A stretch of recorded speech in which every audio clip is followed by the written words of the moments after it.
The next classification model we're going to look at is the generalized linear model. So the generalized linear model is the easiest to explain if we have labels that are binary. So you're in the group or you're not in the group. And we only have two predictor variables. Then it's really the easiest to explain to our stakeholders to wrap our minds around. The only thing is that it does not work well if there's lots of overlap between the groups. So let's take a look at our generalized linear model. So the way the generalized linear model works is that if we have two variables, so something on the horizontal axis here, and we in our previous example said, okay, what if this is age and that this is height? So then what we're doing is we're saying, okay, then we can separate the two groups based on a line. So we're looking for this relationship between these two variables, age and height, that then gives us this line divider to give us the blue group and the green group. So the reason that it's easiest to explain to stakeholders is we can actually say, well, here's the formula for the line that separates the two groups, and we can see it very visually here on our graph. When do we use the generalized linear model? It is used whenever the predictor variables, so whatever's on your x and y axis here, are ordinal, interval, or ratio. So our predictor variables, our independent variables, are ordinal, interval, or ratio. It does not work with predictor variables that are nominal, okay? It works with binary labels. So generalized linear model only allows for two labels: fraud, no fraud, true, false, in the group, out of the group. And so because of that, generalized linear models are often used in fraud detection. So remember, k-nearest neighbors were used in recommendation algorithms. We recommend you'll like product A or B or C or D. You could have different multiple labels.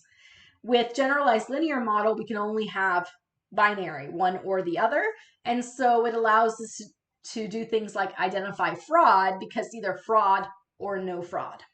Okay, so let's look at how we do a generalized linear model. We'll come back to the assessment in a moment. So we are working through the classification workbook, and just a reminder, wherever this is, you can get access to this workbook by going to drstephpowers.github.io/BIA, and we're working here in the classification workbook. You will also, once you go into GitHub, be able to get the corresponding Excel files to put into your Google Drive for us to analyze. Go into Google Colab, make sure you log in and save a copy of the workbook. All right, let's go into it here. We just did k-nearest neighbors, so let's go down.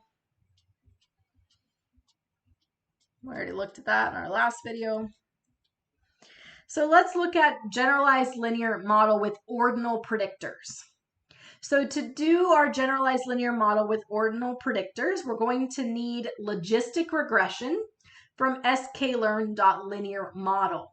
Now, when we are doing a classification model where we have just binary labels, fraud, no fraud, yes, no, then there's even more ways to assess the model. We can assess the accuracy score, percent accurate, like we saw before, but we can also get the precision and the recall, and we can construct what's called a confusion matrix. So we're going to pull those as well. So from sklearn.matrix, get the accuracy score, the precision score, the recall score, and the confusion matrix and the confusion matrix display. So let's import those packages. And then let's just remind ourselves here about our data frame 2. That's our bargaining survey. Had quite a number of questions that were ordinal or Likert scale. So let's take a look at what we have. This is the coded version of the data set. Now we're going to take question 23, which was north, south, east, and we are going to create a new variable that is simply south versus not south. Okay, in our previous classification, we were looking at, well, maybe there's an issue with the south. right? We saw that when we did our K nearest neighbors in terms of people's satisfaction with the location. So we can't use, though, question 23 in its current form because that's 3 labels, north, south, east. So let's create a new variable that's just south, not south. To do that, we say, okay, let's add to the data frame 2. Let's add a column called south. And we're going to first take df2 question 23. So we're just duplicating question 23. And then what we're going to do is we're going to replace that new duplicate 23, where if it's a 1, that's the north location, we're going to make it 0. If it is the south location, we're going to make it 1. And if it is the east location, we're going to make it 0. Okay. You could also do 1, 2 in terms of the label. So it's got to be binary, right? All right, so then what we're going to do, actually, that's probably the better way to do it. Let's do this. Let's go 1, 2, 2. Oh, no, sorry. Not south, south, not south. Okay, so we have here, if we look at df2.head,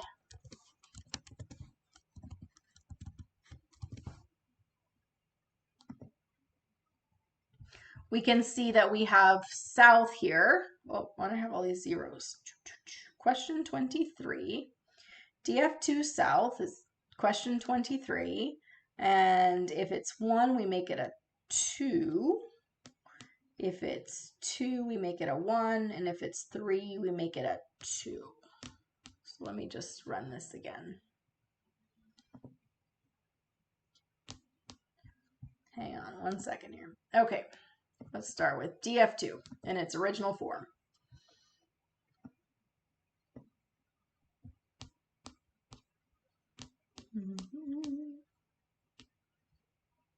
Okay, df2 in its original form. Question 23, 3, 1, 1, 3, 2. We're going to say add a variable, and then we're going to replace it so that we have not south is 2, south is a 1, not south is a 2.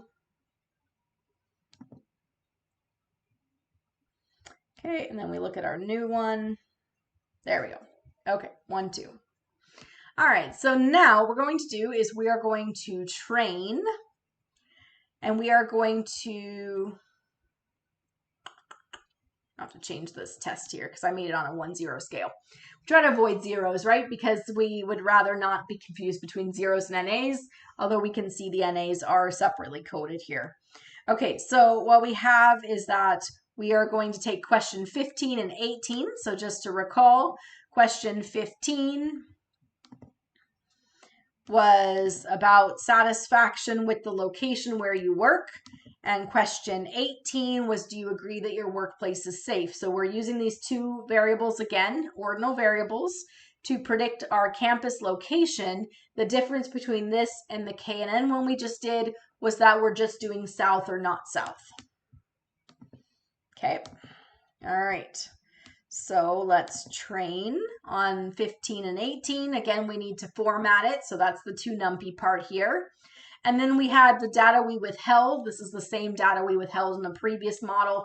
So we had the person who rated 1 for 15 and 18, the one who was 3 and 5, the one that was 5 and 3. So it's the same test data that we had withheld in the previous one.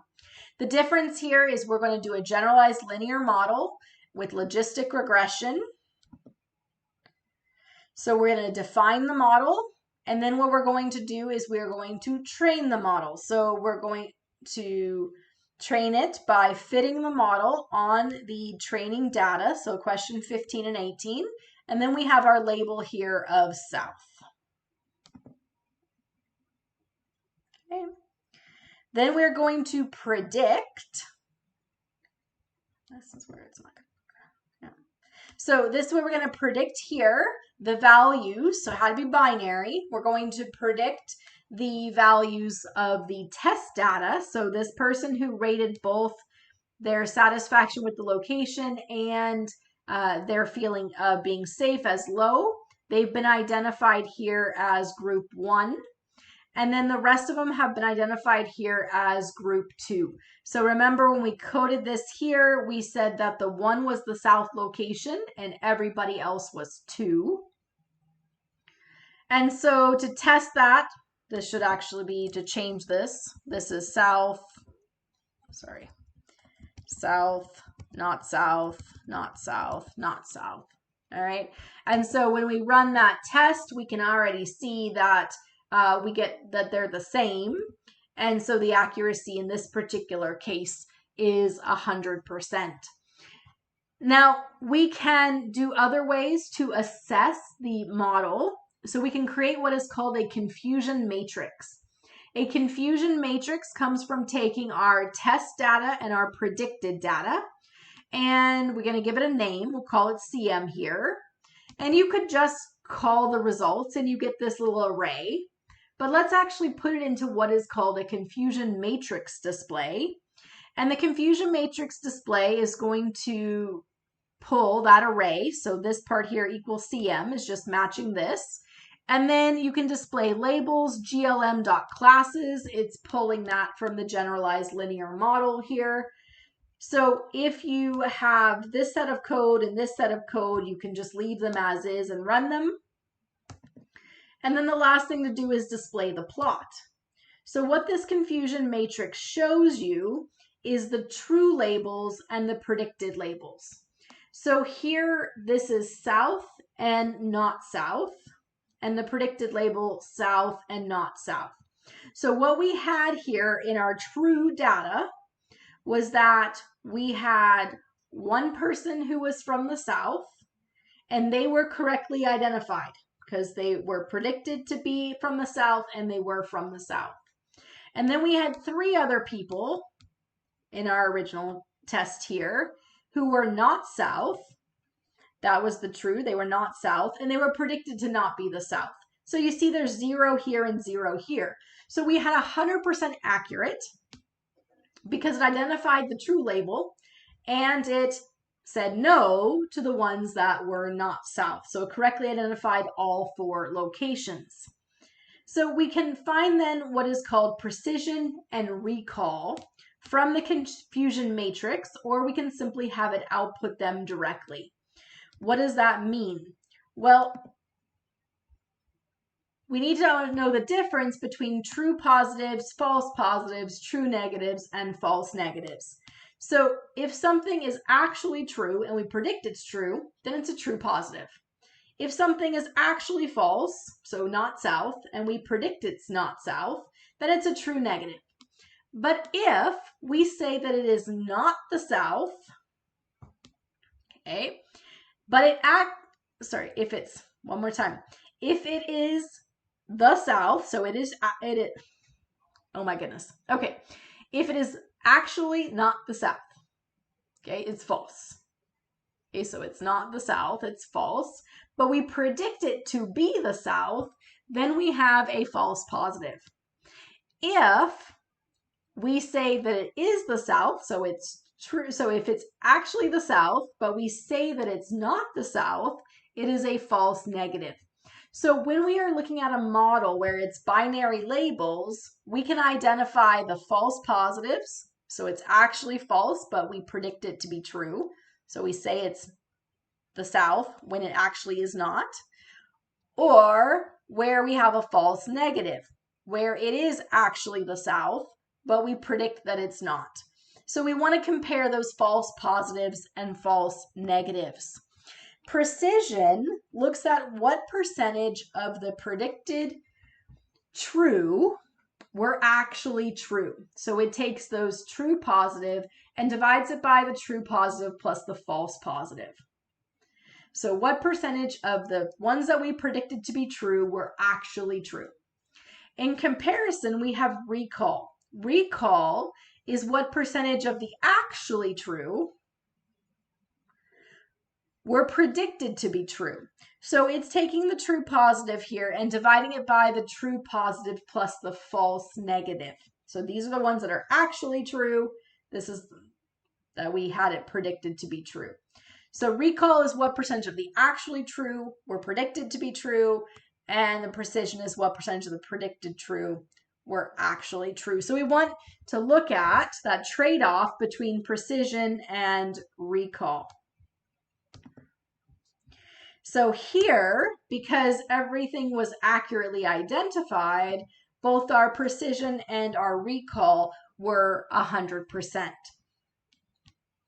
To get this information, if we just go back to our slide here, precision, true positive divided by true positive plus false positive. So true positive and true positive plus false positive. So that would be this group here, right? So true positive and false positive.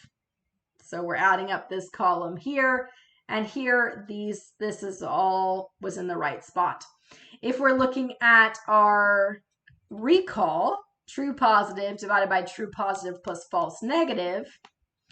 So our true positive is here. The false negative, we predicted it to not be when it is, it's looking at the row.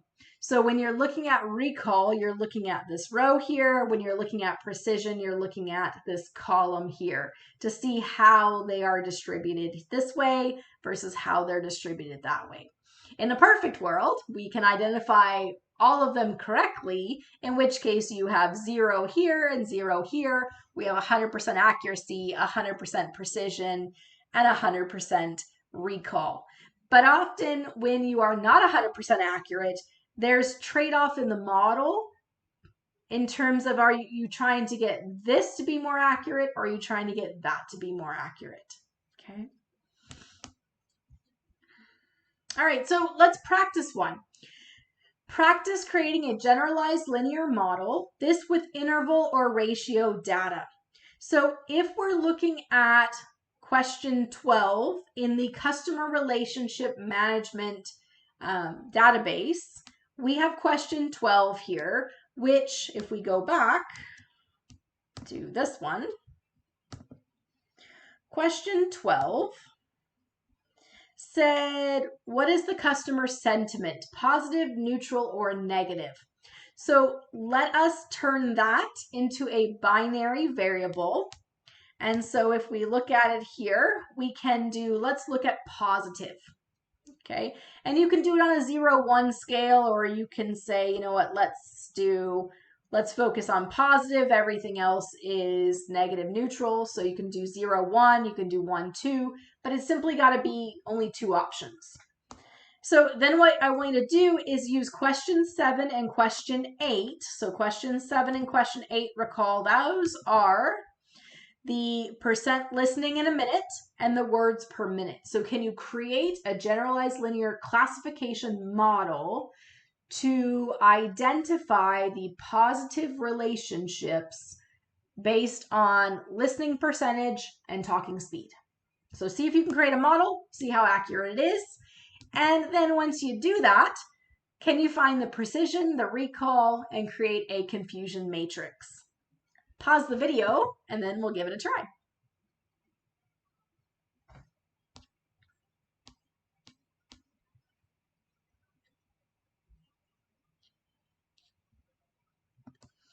All right, well, we're going to need all these packages. So if you hadn't installed them before, we'll just put them at the top here of our practice because we want to make sure that we include all of the ones we need.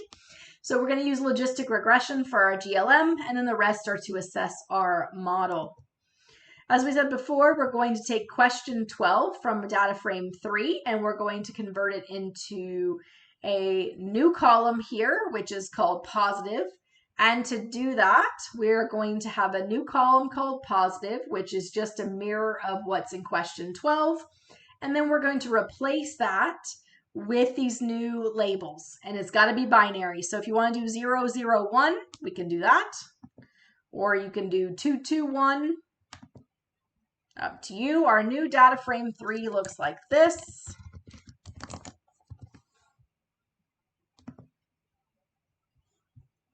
So now we have this here where we have here's positive, here's the positive ones, And then the ones that are not positive are labeled 0. Okay. All right, so now what I want to do, as we're working through the example just like the previous one,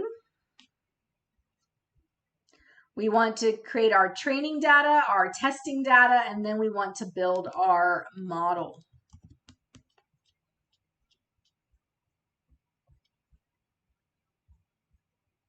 So we have our training data. We're going to train fully from the data set. We're going to have withheld these 4 individuals. These are the same ones that we saw with the KNN model. And then what we need to do is create that generalized linear model that's logistic regression. And then what we're going to need to do is we're going to fit it. So if we scroll back up, you can see here, I'm going to use this.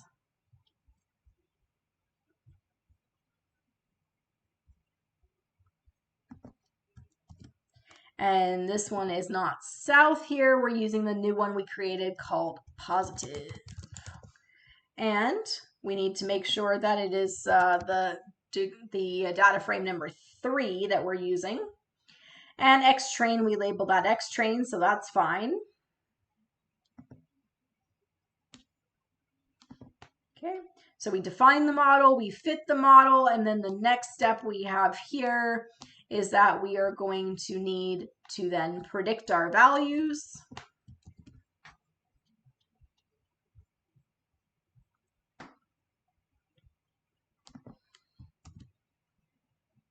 So we're taking the testing data and we are predicting. And so what it's telling us here is it's predicting that the first one was not positive and the rest of them are positive. And if the actual data is this Y test,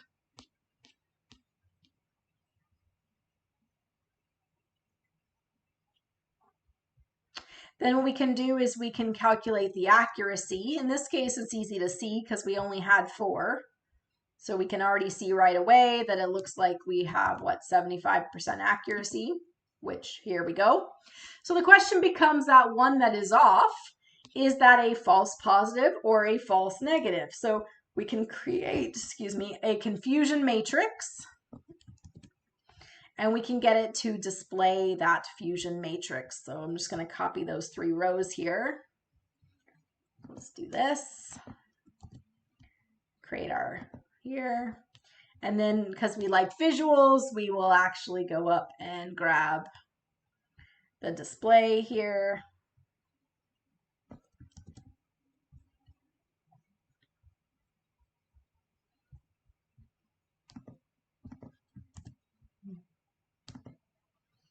Okay, and then the next line of code is going to be the one who actually calls the display.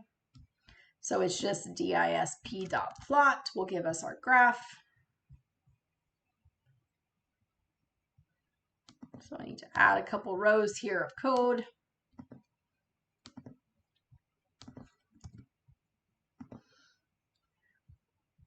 All right, so we can see here that in the 4, there were 4 here. The actual data had the first 2 were not positive and the last 2 were, and it predicted that they were all positive except for the first one.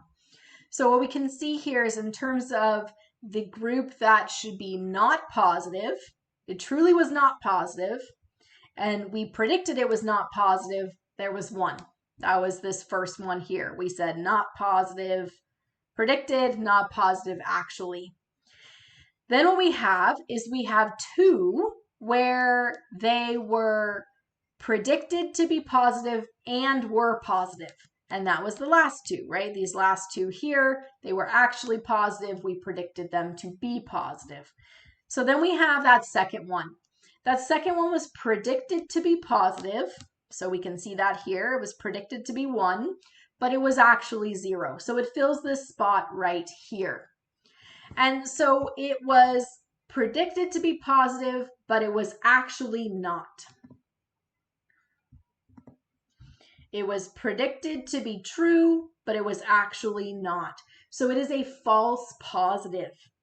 Now, when we go and look at then our precision and our recall, notice that the false positive isn't impacting the precision. What percentage of the predicted true were actually true? False positive is not in the recall, it's only in precision. So when we go and we then tell it to calculate, I'm just going to pull the code from here. We have precision score.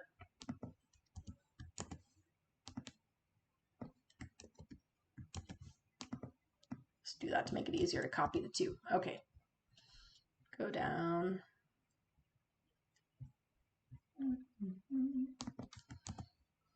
There's the recall, there's the precision. So here our recall score 100%. Our precision score is 67. So our recall, remember that's this direction, was 100%. Our precision, which is this direction,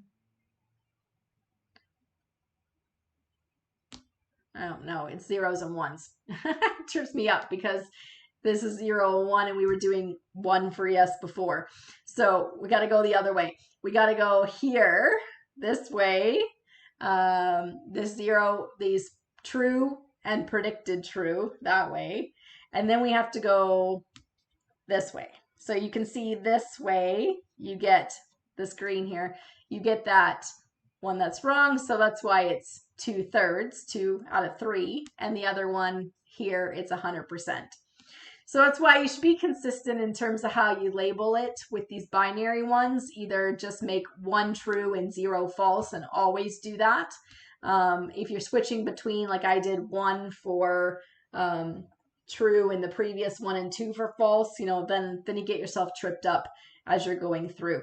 So we look at our precision score, we look at our recall score, we look at our confusion matrix to help us see this, and we look at our accuracy. How well did this model work in terms of fitting? Higher accuracy is better, right? And higher recall and precision are better. But often if you're going to be incorrect, it's a bit of a trade-off between whether you want to focus on those false positives or whether you want to focus on those false negatives. Which one is a bigger concern to you when you're building your model?